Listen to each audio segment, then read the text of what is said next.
Welcome, dear friends. Once again, we are going to present the topic sustainable development, and this is the second video on sustainable development.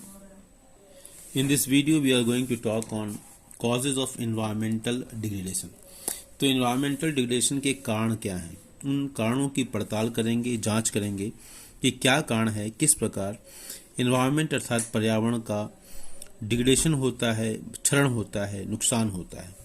उससे पहले हम आपसे बात कर लूँ, एक बड़ा ही सुंदर सा वर्ड है एब्जॉर्प्टिव कैपेसिटी, मतलब एब्जॉर्प्शन करने की कैपेसिटी। तो एब्जॉर्प्टिव कैपेसिटी का मतलब होता है कि पर्यावरण की अपनी एक एबिलिटी होती है टू एब्जॉर्ब द डिग्रेडेशन। चूँकि हम इसके डिग्रेडेशन की बात कर रहे थे, इसलिए हम सोचा कि इसके बारे में थोड़ी चर्चा कर ली जाए। तो पर्यावरण की अपनी एक शक्ति होती है कि हम जो एनवायरनमेंट में जो डिग्रेडेशन हो रहा है, जो क्षरण हो रहा है, तो उसको वो एब्जॉर्ब कर ले।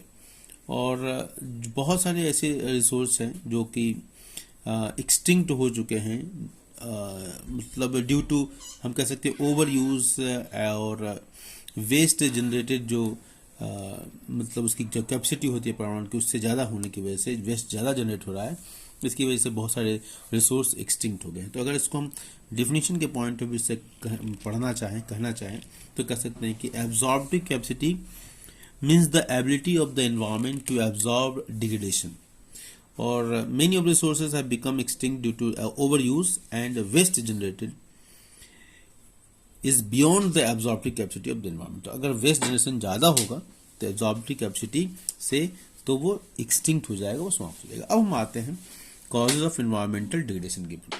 इसमें पहला पॉइंट है पॉपुलेशन एक्सप्लोजन। पहले कहा जाता था कि हम दो हमारे दो, अब हम दो हमारे एक। चाइना के पास पॉपुलेशन ऐसा है, इतना बड़ा है कि चाइना धीरे धीरे दूसरे कंट्रीज में घुसने का प्रयास कर रहा है। पॉपुलेशन अगर बढ़ेगा तो रिसोर्स के ऊपर प्रेशर होगा, और रिसोर्स के ऊपर प्रेशर होगा तो लड़ाई झगड़े होंगे। घरों में आपने देखा होगा कि घर में अगर एक आम आता है और एक बच्चा है तो उसको कोई टेंशन नहीं है, उसको मालूम है कि आम मुझे ही मिलेगा।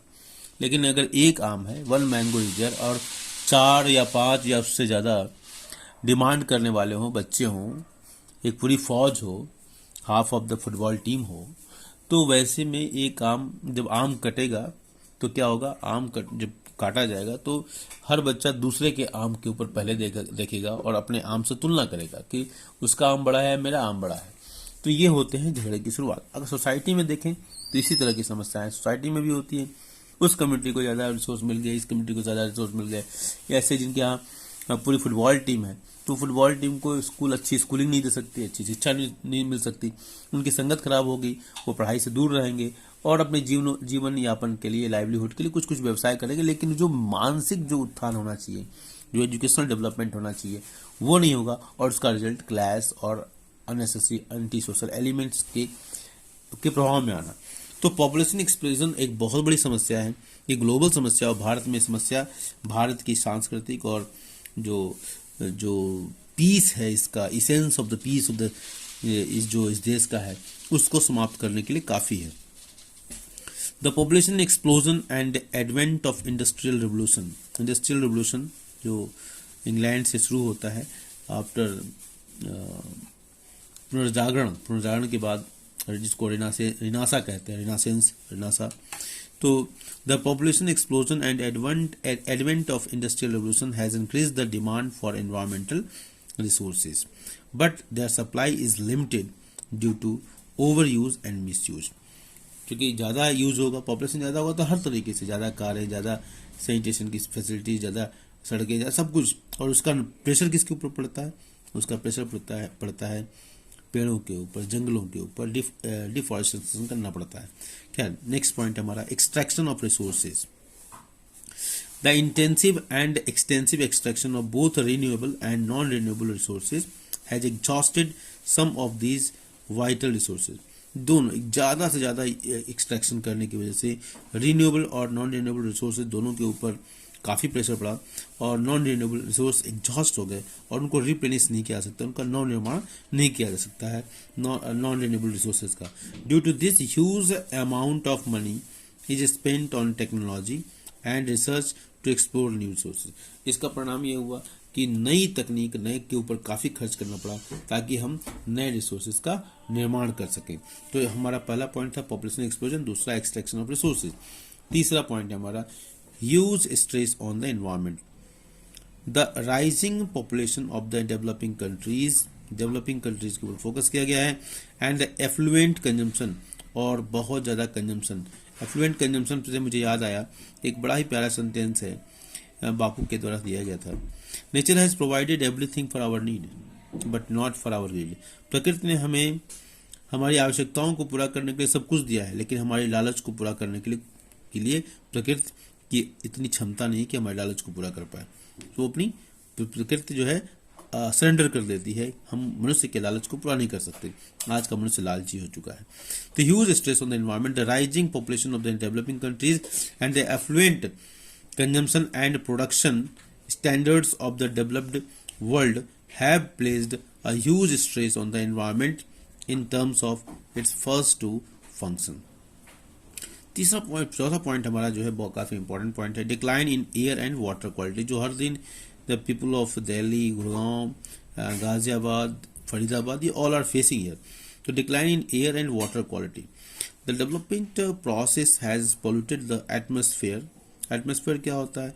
एटमॉस्फेयर जो है इसको हम ऐसे दिखा सकते हैं, this is the earth and उसके चारों तरफ एक लेयर है जो है डॉटेड लाइन में बनाया है, यह है एटमॉस्फेयर। इसको डिफाइन अगर करना हो तो atmosphere is this atmosphere is a surrounding layer of air around the earth crust. Earth के चारों तरफ ये सराउंडिंग लेयर ऑफ एयर है, और air is and what is air? Air is a mixture of gases. तो decline of air and water quality, the development process has polluted the atmosphere and waters and there is a decline in air and water quality। अब समझ ली, दोनों की quality में downfall हुआ और इसका असर डायरेक्ट हेल्थ से जुड़ा हुआ है। तो 70% of water in India is polluted. अब सोच ली कितना बड़ा कंसर्न है। 70% जो पानी है वो पॉल्यूटेड है, और इस पॉल्यूटेड पानी को ठीक करने में जो एक्सपेंडिचर लगेगा, जो टेक्नोलॉजी लगेगी, इससे अच्छा है मनुष्य जाग जाओ। It has resulted in increased incidence of respiratory and water borne disease. और इसका जो सरकार के ऊपर, नेचर को डिस्टर्ब करेंगे तो मतलब नेचर किसी न किसी तरीके से आपके पॉकेट से पैसा निकाल लेगी। अब ये बीमारी होगी तो बीमारी को कौन पे करेगा? आप ही के पॉकेट का खर्चा है, गवर्नमेंट का एक्सपेंडिचर है। गवर्नमेंट के एक्सपेंडिचर पूरा करने के लिए गवर्नमेंट टैक्स लगाएगी। तो इस तरीके से करके पूरा एक सर्कुलर प्रभाव पड़ेगा, जो कि आपके ऊपर भी पड़ेगा, इकोनॉमी के ऊपर भी पड़ेगा, गवर्नमेंट के ऊपर पड़ेगा। So and ultimately human is going to suffer, and पूरा का पूरा ग्लोबल जो सिस्टम है वो डिस्टेबलाइज होता है और डिग्रेड होता है।